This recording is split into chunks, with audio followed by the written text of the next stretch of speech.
दोस्तों नमस्कार, मैं मुकेश उदैनिया आपके सामने हरियाणा चुनाव को लेकर हाजिर हूं। हरियाणा में चुनाव प्रचार थम गया है और 5 अक्टूबर को वहां वोटिंग होगा, लेकिन इस बार हरियाणा में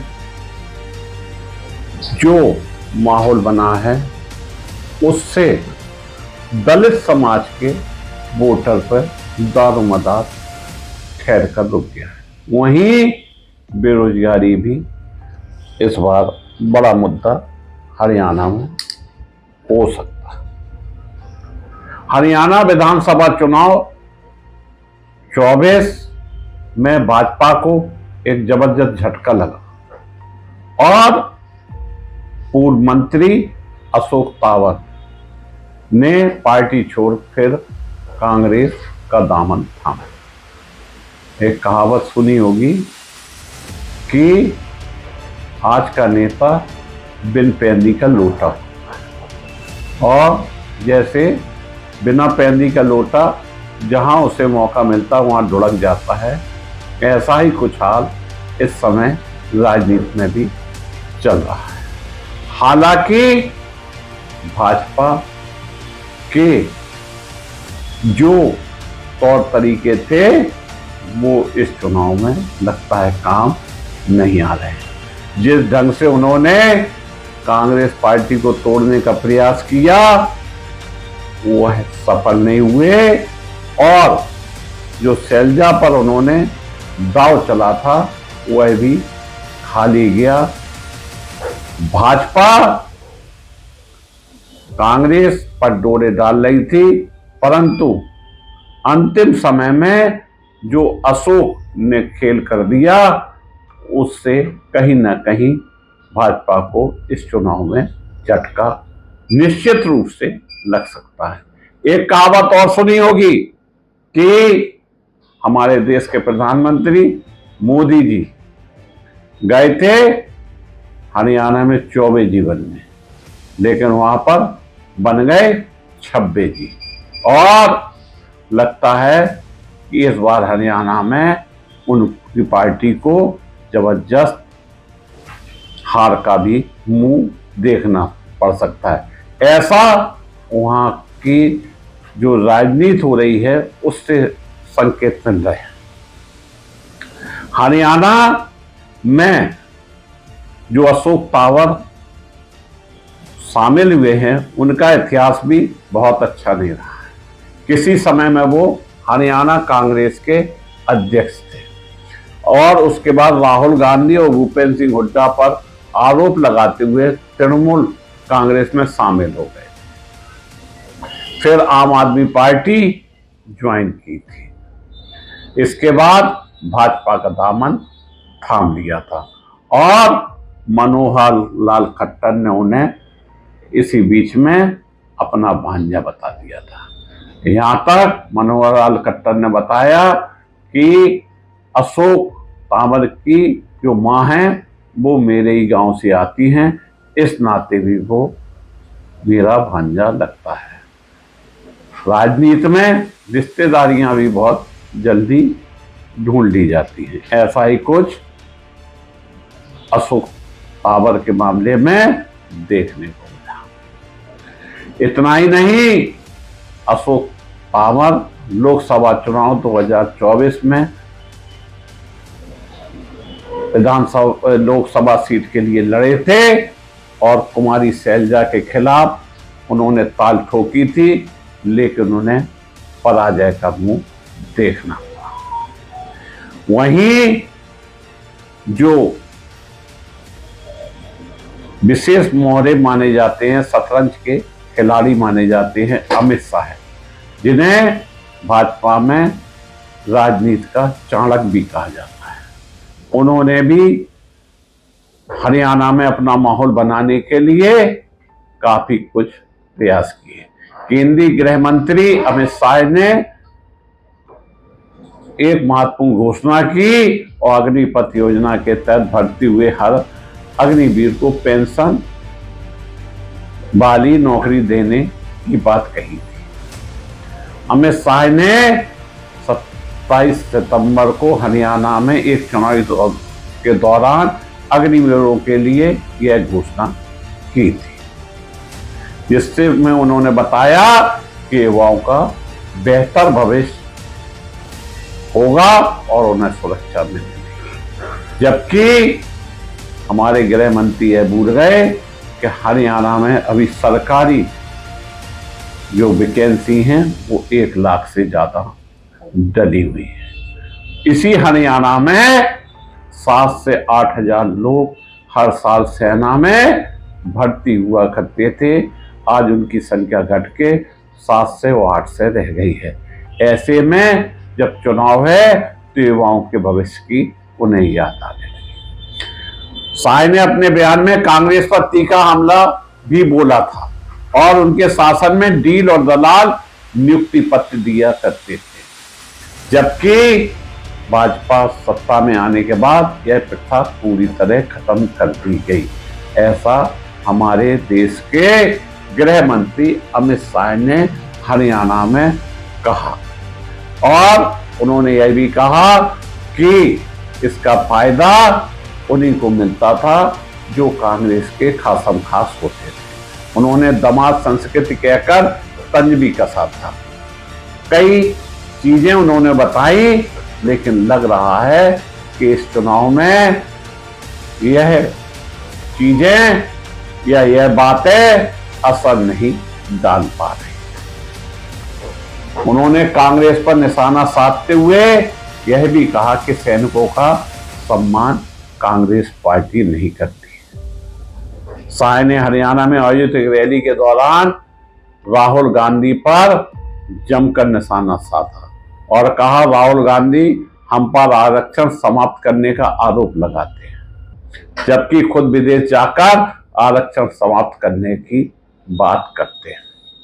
शाह ने जोर देते हुए कहा था कि राहुल गांधी आप आरक्षण कैसे खत्म करेंगे? सरकार हमारी है और जब तक संसद में बीजेपी का एक भी सांसद रहेगा तब तक आरक्षण को कोई समाप्त नहीं कर सकता है। अमित शाह ने बीजेपी के आरक्षण के प्रति संकल्प को स्पष्ट करते हुए कहा, पार्टी न केवल आरक्षण का समर्थन करती है बल्कि इसे बनाए रखने के लिए पूर्ण रूप से प्रतिबद्ध है। उन्होंने जनता को आश्वस्त किया कि बीजेपी आरक्षण के अधिकारियों की सुरक्षा के लिए हमेशा खड़ी रहेगी। जबकि अमेरिका में राहुल गांधी ने आरक्षण समाप्त करने की ऐसी कोई बात नहीं कही जिसे मुद्दा बनाया जाए। हरियाणा में लोकसभा और पिछले विधानसभा चुनाव के दौरान भाजपा के वोट शेयर में खासी गिरावट देखी गई और खास तौर पर ग्रामीण इलाकों में विधानसभा चुनाव नजदीक आने के साथ ही पार्टी के इस रुझान को पलटने के लिए सक्रिय रूप से विभिन्न रणनीतियों पर विचार भी भाजपा ने किया, लेकिन वो लगता है कि चुनाव के पहले ही हताश हो गई। इसीलिए आरएसएस ने अब अभियान को अपने हाथ में ले लिया और भगवा पार्टी का विधानसभा चुनाव वोट शेयर 2014 में 43% से गिरकर 2019 में 36.49% हो गया। इसी तरह लोकसभा वोट शेयर 2019 में 58.21% से गिरकर 2024 में 46.10% हो गया। यह प्रतिशत गिरना ही कहीं ना कहीं यह सिद्ध करता है कि हरियाणा में भाजपा कमजोर हो रही है। वहीं कांग्रेस के हौसले बढ़े हुए हैं। हालांकि यह चुनाव है, नहीं कहा जा सकता है कि जनता किसको चुनेगी और किसको सिंहासन देगी, लेकिन यह बात तय है कि जिस ढंग से हमारे देश के प्रधानमंत्री ने हरियाणा में अपनी चुनावी सभाएं प्रारंभ की थी, परंतु वहां की जनता को वो मनाने में असफल रहे और जनता उनके उन वादों पर अब अमल करना नहीं चाहती है जो चुनाव के दौरान वो कर रहे हैं। इतना ही नहीं, ग्रामीण विधानसभा क्षेत्रों में कांग्रेस ने लोकसभा में जीत हासिल की है। इससे भाजपा भयंकर रूप से जीती, जिसमें ग्रामीण मतदाताओं और जमीनी स्तर के पार्टी कार्यकर्ताओं को वापस जीतने के लिए आरएसएस द्वारा संचालित आउटरीच कार्यक्रम शुरू किया गया। लोकसभा चुनाव के दौरान खास तौर पर अनुपस्थित रहने वाले आरएसएस को यह एहसास हो गया कि राज्य में पार्टी की सरकार तत्कालीन मुख्यमंत्री मनोहर लाल खट्टर के खिलाफ बढ़ती सत्ता विरोधी लहर के कारण लोकप्रियता खो चुकी है और इसीलिए आरएसएस चिंतित है। सरकार का यह कार्यकाल हासिल करना दूर की कौड़ी नजर आता है।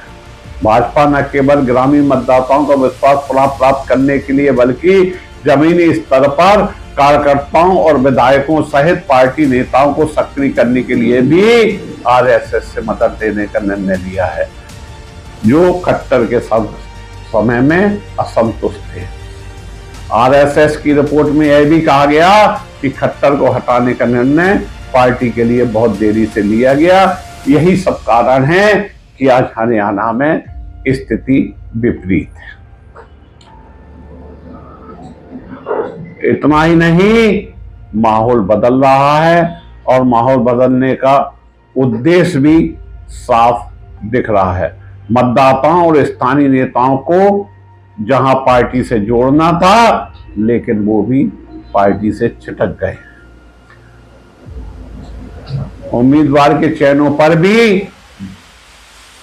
एक विरोध देखा गया, जिसकी वजह से भी हरियाणा में भाजपा के खिलाफ माहौल देखने को मिला। हालांकि कांग्रेस में भी लोग असंतुष्ट हुए हैं और उनको टिकट न मिलने से वो भी अन्य जगह चले गए।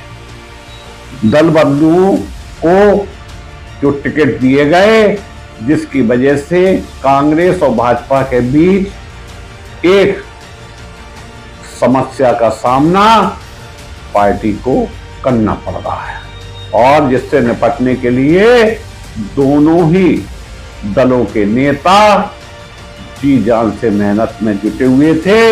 हालांकि समय समाप्त हो गया है और वोटिंग का समय आ गया है, इसलिए अब कुछ कहना ठीक नहीं है। इतना जरूर मैं बताना चाहता हूं कि जो हरियाणा के मौजूद समय में मुख्यमंत्री नायब सिंह सैनी हैं, वह भी कोई ऐसा करिश्मा नहीं दिखा पाएंगे जिससे तीसरी बार भाजपा हरियाणा में सत्ता प्राप्त कर सके। इतना ही नहीं, कांग्रेस के जीत के जो इशारे हरियाणा से प्राप्त हो रहे हैं, वो निश्चित रूप से चौंकाने वाले हैं, परंतु हार जीत का फैसला हरियाणा की जनता करेगी और 5 तारीख को चुनाव संपन्न हो जाएगा और 8 तारीख को रिजल्ट घोषित किया जाएगा। 8 को यह पता चल जाएगा कि सत्ता भाजपा को मिलती है या कांग्रेस को। निश्चित रूप से वहां के जो मुख्य मुद्दे किसान, जवान और पहलवान रहे हैं और इन्हीं तीनों ने इस चुनाव में जो करिश्मा दिखाया है, जिसकी वजह से माहौल बना है। इतना ही नहीं, हरियाणा का जाट जिसने तय कर लिया था कि हम भाजपा की खाट खड़ी कर देंगे, कहीं ऐसा ना हो कि जाट वास्तविक रूप से भाजपा की खाट खड़ी कर दे। और अगर भाजपा की खाट खड़ी होती है तो कांग्रेस को इसका श्रेय मिलेगा और कांग्रेस का वोट और परसेंटेज भी बढ़ेगा, साथ ही वो हरियाणा में अपनी सरकार बनाने में भी सफल हो सकते हैं। हालांकि ये चुनावी आंकड़े हैं, कोई रिजल्ट नहीं है। वास्तविकता तो 8 अक्टूबर को ही पता चलेगी। मैं मुकेश उदैनिया पुनः आप सभी को नमस्कार करके अपनी बात समाप्त करता हूं। धन्यवाद।